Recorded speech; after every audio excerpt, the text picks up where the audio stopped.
Welcome back to Morning Brief. I'm Brian Sozzi, Yahoo Finance executive editor, along with our very own senior reporter, Brooke DiPalma. Now, Starbucks topping estimates for its fiscal first quarter, but still, they saw same-store sales drop for the fourth straight quarter. This after the coffee giant kicked off a turnaround plan last quarter to help revive its U.S. business. Returning now for our next interview with him is Brian Niccol, Starbucks CEO. Brian, always great to get some time with you, coming to us from the Starbucks store. Let me start on this way, Brian. Got a note from one of my contacts this morning that said this: Starbucks is still a highly controversial stock, but at least things don't seem to be getting worse. Is that just the narrative investors should accept for right now? Look, I think we're definitely in the middle of a turnaround. We said there were 4 things we were going to do, right? Reintroduce the Starbucks brand to the world, bring back the coffeehouse vibe, support our partners because we know every experience starts and ends with them. And then obviously we want to win the morning. And I think what I would say, Brian, is we're making progress on every one of those. And so I'm confident we stay after these strategies. We continue to make progress.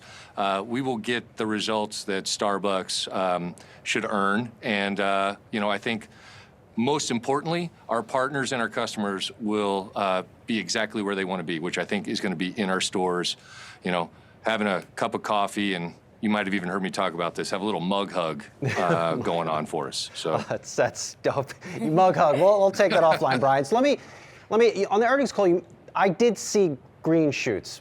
Now, can you sit here and say that if we're having this conversation 2 quarters from now, Starbucks US, that North America business, same-store sales are going back up again? Look, the whole reason why we're executing against these strategies is for that outcome, Brian, right? And, the intention is we want to return to growth in a meaningful way, both the top line and the bottom line. But, we got to be smart about how we reinvest into the business, fix the elements so that we know we have consistent performance going forward. So by all means, the intention is to return to growth. And, I'm glad you picked up on some of the early wins that we're seeing, but we're not where we want to be yet. But I'm confident we stay after these strategies. We continue to test and learn. We listen to the feedback. We take action. We will return to growth. Brian, I do want to hit on those plans to announce layoffs in the coming months. Restructuring charges are set to peak in Q2. How many jobs will be impacted? Look, we're working through that, and you never love the idea of having to restructure because it impacts, people, and that's at the heart of our business. But in the end, what we know we have to do is we have to have a support center that is structured such that we can have accountability, clarity of work, so that we can support our stores and our partners in the Green Apron in the stores effectively and efficiently. So we're working through that over the next, 60 days, and obviously we'll share those details as they become available. Another change you're making is cutting the menu by 30%. How are you assessing what doesn't make the cut here? Is it syrups? Is it sauces? Is it full-size drinks?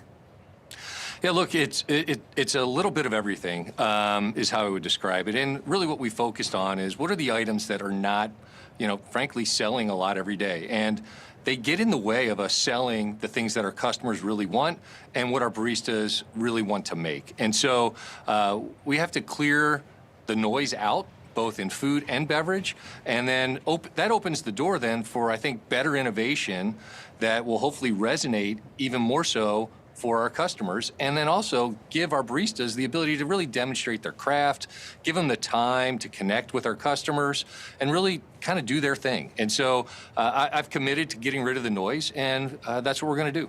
Brian, it sounded, and you can tell me if I'm wrong here, it sounded like Starbucks walked back a prior cost-cutting target of $4 billion on the earnings call. Is that still the benchmark for investors in terms of how much cost you could take out of the business? Because I think that was a big number. Got a lot of people excited when it was announced that this is going to be a real tailwind to Starbucks' margins. Yeah, look, I think there's definitely efficiencies to be found in our business. What that exact number is, we're working through it. The reality is we need to be focused on how we turn around the business, get growth going. At the same token, not lose sight of let's be smart about capturing the efficiencies to help offset any of the investments that we have to make. And then longer term, just make us a much more profitable, economically viable business going forward, right? Nobody likes to have cost that's unnecessary, and we're going to be laser focused on eliminating those unnecessary costs while we invest in the business to grow going forward. You see the potential to double the U.S. market in the coming years. How do you do that without saturating the market?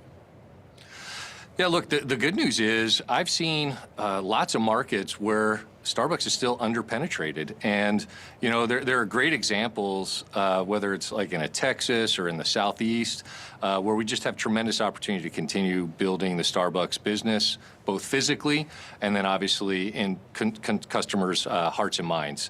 And so you're going to continue to see us build stores smartly. As we do that, we're also going to renovate all the necessary stores that we need to renovate. And then, you know, unfortunately, there will be some stores that we'll have to close along the way so that we set ourselves up for success going forward. But tremendous opportunity. The brand is beloved.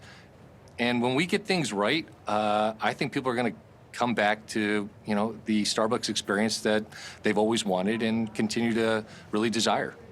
One of your biggest growing competitors, Dutch Bros, has grown tremendously in the Texas market in recent years. Do you feel like Starbucks has fallen behind the competition there? You know, look, I don't think we've fallen behind relative to anybody. What I do think is we've had some missteps in how we've gone to market, and we're fixing those, right? I outlined those 4 key strategies. What I do believe is when we are on our game, there's nobody like Starbucks. And so, you know, I really do believe the combination of our partners, the quality of our coffee, the craftsmanship that we provide, and then the third place experience that we can deliver, nobody else does it like us. And so we're going to get back to doing those things so that we can be, you know, what I believe is the Starbucks that we all want and the Starbucks that I think will be successful going forward. Brian, I think I've been covering Starbucks 15 years in some various capacities. Now, I've always known it as an inclusive brand. Why shouldn't a Starbucks store be a place where someone down on their luck could get a glass of water? You know, look, here's what I will tell you is our partners and our customers consistently gave me feedback that in order to be the coffee house that we want to be, we need to bring some practical pieces to our code of conduct. And that's what we've done. And I think what you'll see is our partners only want to provide a great experience, have people feel welcomed, feel like they belong in our stores. And so obviously our first priority is our paying customers. And, you know, I think that just makes a lot of sense. And when I talk to our customers and our partners, they agree. So I think we're just doing what is practical. And, you know, I believe in the end, if you come into a Starbucks store, you're going to feel welcomed. You're going to feel like this is a place I belong. This is a place I want to spend time. And our partners are going to take care of you. So that's the environment I want to create. Brian, I can only speak to the stores that I visit in my various neighborhoods, and I'm sure you've been able to visit a lot of stores, but the stores that I've seen, I mean, some of these are dodging, not the physical stores, but the crowd around the stores. And, you know I've walked in a couple locations sometimes feeling unsafe. Do you have to put now security in these stores? How do you protect your baristas and your Starbucks employees in these locations? Yeah, look, that's a number one priority of ours. And if we do need to have additional security, we'll do it. You know, full stop. The number one priority for us is our partner needs to be supported. They need to know that they're safe, and they need to know that we're going to be right there with them. So, you know, hopefully we've gotten the feedback, and when we get the feedback, my commitment is we take action so that we support the partner to have a safe environment so they can do their job with excellence and give our customers a great experience. So I've seen it, and we're gonna work with our partners to make sure that they're supported and protected without a doubt. And look, if it gets to the point where it doesn't make any sense, we'll close the store. This is about doing the right thing for the community of that store, and that's what we're committed to doing. Certainly, we saw Astor Place close a few years ago. I know last time we spoke, you were looking into that. Any feedback that you heard? Is that the reason why Astor Place closed here in New York City? You know, I don't know that specific store or that specific issue. What I can tell you is these are the principles that we're using to support our partners. Brian, really quickly, mobile order next on your to-do list. How will that look different in the next 6 months? And about quickly. Yeah, look, I think we're going to bring, it's kind of a funny comment, but we're going to bring order to mobile order. Right now, it's just a first in, first out business, and we have to put some sequencing into that business. And right now, we're not marrying up when people want their drinks, because I see the drinks sitting on the counter, and then when I talk to our partners, we end up having to remake drinks because they've been sitting there too long. So we have some opportunity to better sequence the mobile order. When we do that, and I've seen this already starting to happen in a handful of stores where we're doing a pilot, it's a better experience for the customer because their drink matches when they're showing up. It's a better experience for our in-store customer because it's no longer competing with that mobile order. And then it's a better experience for our partners because they understand who they're serving when. And so that is really what we're after. We want to bring order to mobile order and then set people up for success, whether it's an in-store experience or a mobile order experience. Brian, and a drive-through. Brian, if you can somehow get my Chipotle account linked up with my Starbucks account, I can order a coffee and a burrito in one tap. You know the people there. You got those connections. I might know some good people at Chipotle that might be able to help you out, Brian. All right, appreciate you, Brian. But look, I'll tell you what, one of my best days is having some Starbucks in the morning and maybe a Chipotle burrito for dinner. So that sounds like a good day. Stuff. Is always on top of It his is a game. good day. Starbucks CEO Brian Niccol. I almost called you Chipotle CEO, but I know that's your former job. Brian Niccol, always good to see you. Talk to you soon. Yeah, great seeing you guys. Take care. Thanks.